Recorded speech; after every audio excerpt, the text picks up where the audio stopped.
जय हिंद, वंदे मातरम। दोस्तों, आज की यह वीडियो संपूर्ण YouTube के इतिहास में एकमात्र ऐसी वीडियो साबित होगी जिसको देखने मात्र से ही अपने एग्जाम में आंसर को एक नैनो सेकंड में क्लिक कर पाएंगे या कर पाएंगी। याद रखिएगा, यह सबसे यूनिक वीडियो है जिसमें केवल लाइन देख लो और आंसर टिक हो जाएगा कि ये किसका, कोई अर्थ निकालने की जरूरत ही नहीं है। तो देखिए, मजा आने वाला है दोस्त। उठाइए एक पेन और कॉपी। अलंकार को आज जड़ से खत्म कर देते हैं मात्र 10 मिनट के अंदर। देखिए, अलंकार से दो क्वेश्चन जो नॉर्मल तौर पर पूछे जाते हैं उसकी परिभाषा से पूछे जाते हैं। पहला क्वेश्चन यही बन जाता है कि ये बता दीजिएगा कि काव्य की शोभा बढ़ाने वाले तत्व को क्या कहते हैं। ऑप्शन दे देता है छंद। छंद में बहुत सारे ऑप्शन, रस आ जाएगा, अलंकार आ जाएगा, समास आ जाएगा, संधि आ जाएगा, है ना। तो आइए डाल लीजिएगा अलंकार। अलंकार का अर्थ जान लीजिएगा कि अलंकार यानी अलम धनकार।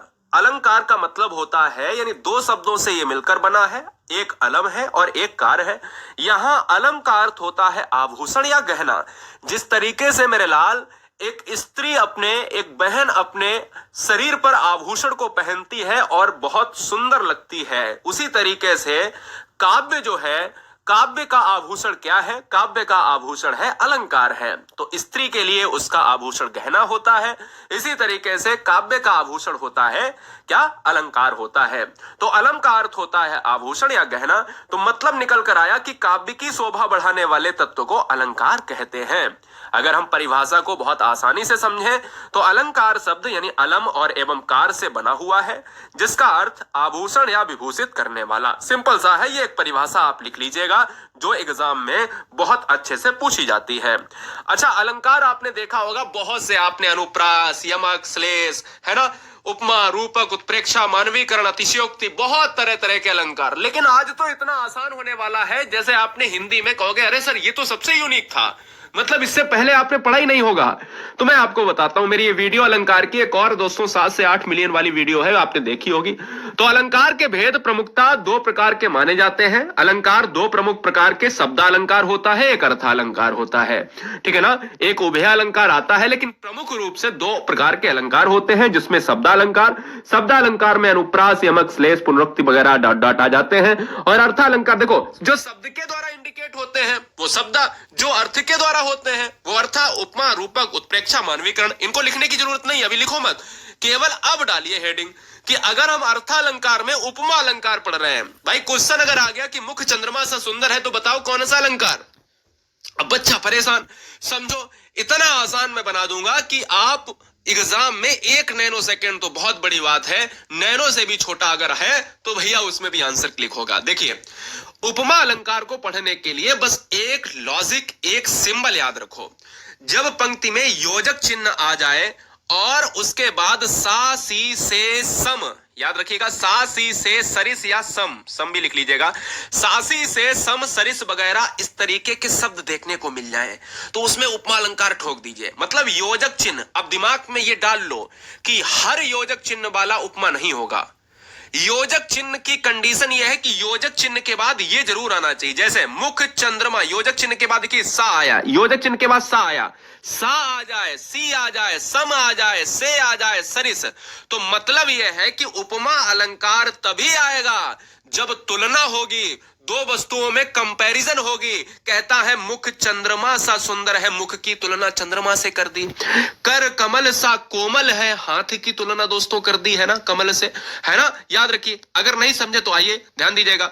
मखमल के, देखिए कर कमल सा बता चुके, मखमल के झूले पड़े हाथी सटीला। देखो योजक के बाद सा आ गया है, तो मतलब योजक के बाद अगर सा, योजक क्या है? योजक ये है डैश, जिसको डैश कहते हैं। डैश के बाद अगर सा आ जाए, सी आ जाए, सम आ जाए तो दुनिया का सारा टेंशन डिप्रेशन छोड़ के उपमा ठोक दीजिए, कभी गलत नहीं होगा। बात खत्म हो गई, बात खत्म हो गई। आइए अब रूपक में भी योजक आता है। देखो रूपक और उपमा को कितना आसान से हम अलग कर देते हैं, देखो कितना मजा आ जाता है दोस्तों। आप कहोगे कि सर कभी हमने रूपक नहीं पढ़ पाया था, आज तो आपने ऐसे समझा दिया चुटकी में। देखो जब पंक्ति में योजक चिन्ह आए, अब आप कहोगे कि सर आपने तो यह भी बताया था कि उपमा में भी योजक चिन्ह आए। अरे भाई योजक चिन्ह के बाद हमने कहा था सासी से सम सरिस आ जाए तो उपमा ठोक देना, और मैंने कहा कि अगर योजक चिन्ह के बाद सासी से सम ना आए तो रूपक ठोक देना। बात खत्म। मतलब आ जाए सासी से सम तो उपमा, और ना आए सासी से तो भैया के अलंकार होगा, रूपक होगा। मैया मैं तो चंद्र खिलौना ली हूं, मतलब योजक चिन्ह के बाद सासी से ना आकर शब्द, शब्द शब्द के बीच में शब्द चंद्र है, खिलौना चंद्र है, बीच में योजक है, शब्द शब्द के बीच में योजक आ जाए तो रूपक हो जाएगा। कैसे, आइए और जान ले। दो उदाहरण और देता हूं। चरण कमल बंदो हरिराय, कितनी बार एग्जाम में आया चरण। आज ही वीडियो को अगर पसंद आ रहा हो तो चैनल को सिलेक्शन के लिए, पास होने के लिए सब्सक्राइब कर ले, बहुत ईमानदारी से। हर बहन हर भाई बहुत ईमानदारी से सब्सक्राइब कर ले। चरण कमल बंदो हरिराय, देखो सासी से सम नहीं आया है, शब्द शब्द के बीच में योजक आ जाए तो रूपक, और शब्द सासी सम लेकर आ जाए यानी योजक के साथ सासी सम से लेकर आ जाए तो हो गया उपमा। राम कृपा भव निशा सिरानी, राम कृपा भव निशा सिरानी, तो योजक के बाद क्या आया है, नहीं, योजक के बाद शब्द आ रहा है, तुरंत रूपक हो जाएगा। उत्प्रेक्षा जान लो। यदि पंक्ति में ज्यों, ध्यान दीजिएगा, उत्प्रेक्षा, हाँ बहुत बढ़िया। उत्प्रेक्षा अलंकार तो 1 सेकंड का, 1 नैनो सेकंड से भी कम। देखो उत्प्रेक्षा अलंकार यदि पंक्ति में ज्यों त्यों मानो इव मनु जनु जान मनहु जनहु इस तरीके से शब्द आते हैं, जनु जानो मनु मानो जनहु मनहु इत्यादि, जानो मानो टानो, है ना, ये शब्द दोस्तों आते हैं तो वहां क्या उत्प्रेक्षा अलंकार होता है। बोले सर कैसे, ट्रिक याद कर लीजिएगा, ट्रिक नोट कर लो कि जनु वर्षा ऋतु प्रकट बुढ़ाई, जनु आ गया, जनु देखो, नेत्र मानो कमल है, नेत्र मानो कमल है। अगर नेत्र मानो कमल है पूछ लिया जाए कौन सा अलंकार, तो ठोक दोगे ना दोस्त, अलंकार होगा, उत्प्रेक्षा होगा। ठीक है, नहीं आ रहा है समझ में तो आइए एक और करते हैं। मैंने कहा जनु जानो मनु मानो मनहु जनहु, एक और लेता हूं कि जैसे सोहत ओढ़े पीत पट श्याम सलोने गात, मनहु नीलमणि शैल पर आतप परयो प्रभात। दो दोस्तों बताइएगा कि यह उत्प्रेक्षा अलंकार की ट्रिक नहीं है, बिल्कुल है दोस्तों। यही गुरुजी वर्ड आपको सिखाता है कि एग्जाम में कैसे टॉपर बने, किस तरीके से एग्जाम को टॉप करें। ठीक है ना, चलिए। अतिशयोक्ति अलंकार इतना आसान, बहुत आसान, हेडिंग डाल लीजिएगा अतिशयोक्ति। देखो अतिशयोक्ति कहते नहीं तुमने तो अतिशयोक्ति कर दी, मैं आपको बताता हूं कैसे।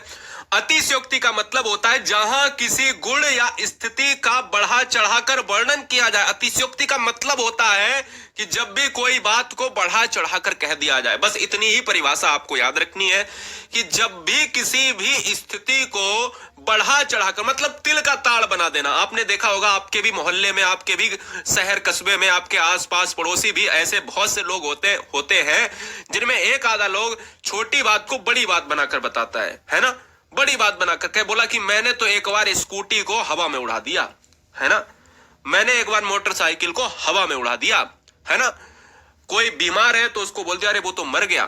तो इस तरीके से कोई छोटी चीज को तिल का ताड़ बना देना।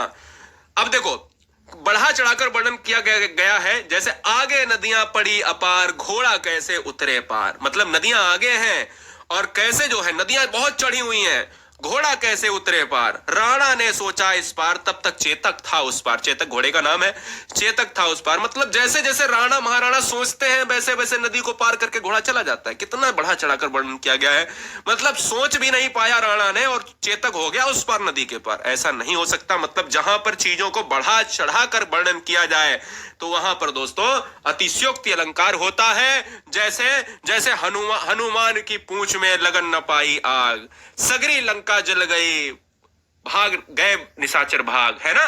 तो हम कहते हैं ना जहां पर चीजें बढ़ा चढ़ाकर दोस्तों प्रस्तुत की जाए वहां पर होता है अतिशयोक्ति, होता है बढ़ा चढ़ाकर वर्णन किया जाता है। यह दिमाग आपको लगाना पड़ेगा। आइए मानवीकरण अलंकार की बात कर लेते हैं, बहुत आसान है। मानवीकरण नाम से पहचानो, मानवीकरण जिसमें मनुष्य का समावेश हो, मनुष्य का समावेश हो। जब प्राकृतिक वस्तुओं में पेड़ पौधे बादल आदि में मानवीय भावनाओं का होने का वर्णन होता है, यानी ऐसी प्राकृतिक वस्तुएं चाहे पर्वत हो चाहे पेड़ हो, उसमें अगर मनुष्य की तरह, जैसे पेड़ कोई है बोला पेड़ मुस्कुरा रहा है तो क्या वो मनुष्य है, लेकिन कह दिया तो मानवीकरण अलंकार हो गया। बोले चंद्रमा साथ साथ चल रहा है, चंद्रमा आज उदास है, सूर्य आज बहुत उदास है ना। तो ये क्या है? ये दोस्तों मनुष्य की तरह अगर कोई भी प्रकृति की वस्तु कार्य करती है तो मानवीकरण होता है। जैसे फूल हंसे कलियां मुस्काई, फूल हंस रहे हैं कलियां मुस्कुरा रही हैं, क्या ऐसा संभव है? नहीं। तो ऐसा जब संभव नहीं है तो मनुष्य मानवीकरण अलंकार होगा, क्योंकि कोई प्राकृतिक वस्तु अगर मनुष्य की तरह कार्य कर रही है तो वहां पर मानवीकरण होगा। सागर के उर पर नाच नाच कर करती लहरें मधुर गान, सागर है उस पर नाच नाच कर, क्या लहरें मधुर गान, मतलब लहरें नाच भी रही हैं और मधुर गान मतलब वो गाने भी गा रही हैं। ऐसा होता है क्या? नहीं, लेकिन फिर भी कवि कहता है ना, सागर के तट पर सागर के किनारे नाचती भी है लहरें और मधुर गाना भी प्रेषित करती हैं, तो मतलब मानवीकरण अलंकार होगा। शब्दालंकार, अभी तक अर्थालंकार हमने पढ़ा, अब शब्दालंकार तो 3 अलंकार आपको हमेशा याद रखने चाहिए, एक अनुप्रास, एक यमक और एक श्लेष। आइए जान लेते हैं, बहुत आसान है। शब्दालंकार में सबसे पहला पॉइंट आपको याद रखना है कि 3 प्रकार के शब्दालंकार प्रमुख रूप से होते हैं, होते तो ज्यादा हैं लेकिन प्रमुख रूप से होते हैं, ये इंपॉर्टेंट है। सबसे पहला आपको याद रखना है अनुप्रास अलंकार।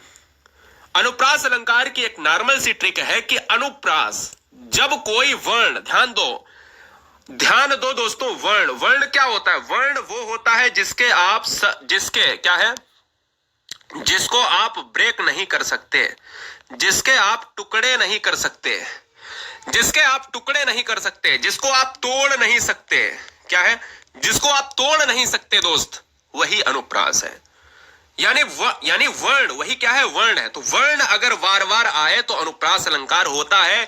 जैसे चारु चंद्र की चंचल किरणें, तो वर्ण क्या है? चा आ रहा है। मधुर मधुर मुस्कान मनोहर मनुज वेश का उजियाला, मधुर मधुर मुस्कान मनोहर मनुज वेश का उजियाला, मां की आवृत्ति हुई है इस लाइन में, तो आवृत्ति अगर वर्ण की हो रही है तो अनुप्रास होगा। बोलो कॉन्सेप्ट क्लियर है? मैं कहता हूं बिल्कुल क्लियर है। आइए यमक अलंकार को देख लें, बस इसका थोड़ा सा बड़ा वर्जन। मैंने कहा था कि जब वर्ण बार बार आए तो अनुप्रास, अभी दिखाया आपको चा और इधर दिखाया आपको, जैसे रघुपति राघव राजा राम पतित पावन सीताराम, वर्ड आवृत्ति हो रहा। अब यमक में क्या है कि शब्द बार बार आए, एक ही शब्द बार बार आए, एक ही वर्ण बार बार आए तो अनुप्रास, एक ही शब्द बार बार आए तो यमक। कनक कनकते 100 गुनी, कनक आया है, कनक आया है, अर्थ अलग अलग है, सोना यहां पर, यहां दतूरा है। ऐसे ही यहां पर देखिए, काली घटा का घमंड घटा, काली घटा का घमंड घटा, 2 वर्ण आए हैं, 2 शब्द आए हैं, तो घटा शब्द अलग है, घटा शब्द एक ही है या अलग है? तो मैं कहता हूं एक ही शब्द है, इसके अर्थ अलग अलग है। तो शब्द एक ही है, अर्थ अलग अलग है, तो भैया शब्द के लिए यमक याद रखो, अर्थ के लिए यमक याद रखो, और वर्ण के लिए दोस्तों, वर्ण के लिए आपको अनुप्रास याद रखो। जैसे एक और यमक लेते हैं, माला फेरत जुग गया फिरा न मन का फेर, कर का मन का डारी दे, मन का दोस्तों, मन का दोस्तों, मन का, ये क्या है? ये है आपके शब्द हैं।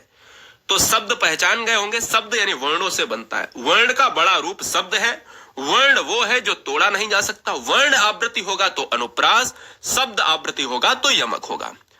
और अब इस वीडियो का अंतिम अलंकार है। वीडियो को लाइक नहीं किया है, ये सबसे बड़ी नाकामी हमारी है कि मुझे लगता है कि अभी भी कमी है कुछ। आप सभी का एग्जाम बहुत अच्छा होगा, सभी बच्चे वीडियो को लाइक कर लें और चैनल को ईमानदारी के साथ सिलेक्शन के लिए, पास होने के लिए आज ही सब्सक्राइब करें ताल ठोक कर। सारा मटेरियल प्लेलिस्ट में मैं फ्री और निःशुल्क पढ़ा रहा हूं, सभी बच्चे नोट्स को तैयार कर लें। श्लेष अलंकार क्या है? श्लेष अलंकार का मतलब होता है कि शब्द तो एक होगा, अभी तो शब्द क्या है, शब्द बार बार आ रहा था, शब्द के अर्थ भी अलग अलग थे। शब्द तो एक होगा लेकिन हो सकता है एक ही शब्द के कई अर्थ हों, जैसे रहीमन पानी राखिए बिन पानी सब सून, पानी गए ना उबरे मोती मानुष शून, मोती मानुष शून। तो यहां पर क्या है, शब्द की बात अगर मैं कर लेता हूं, जैसे पानी का पहला अर्थ मनुष्य के संदर्भ में है जिसका मतलब विनम्रता है। रहीम जी कह रहे हैं कि मनुष्य हमेशा विनम्रता, यानी जो पानी है विनम्र होना चाहिए। और पानी का दूसरा अर्थ होता है आभा या तेज या चमक से है, ठीक है ना। तो याद रखिएगा, जिसके बिना मोती का कोई मूल्य नहीं है। तो यहां पर एक ही शब्द पानी, उसके अलग अलग अर्थ को दर्शाया गया है। शब्द एक ही है लेकिन उसके अर्थ जो है, एक शब्द के अर्थ को कई तरीके से डिस्क्राइब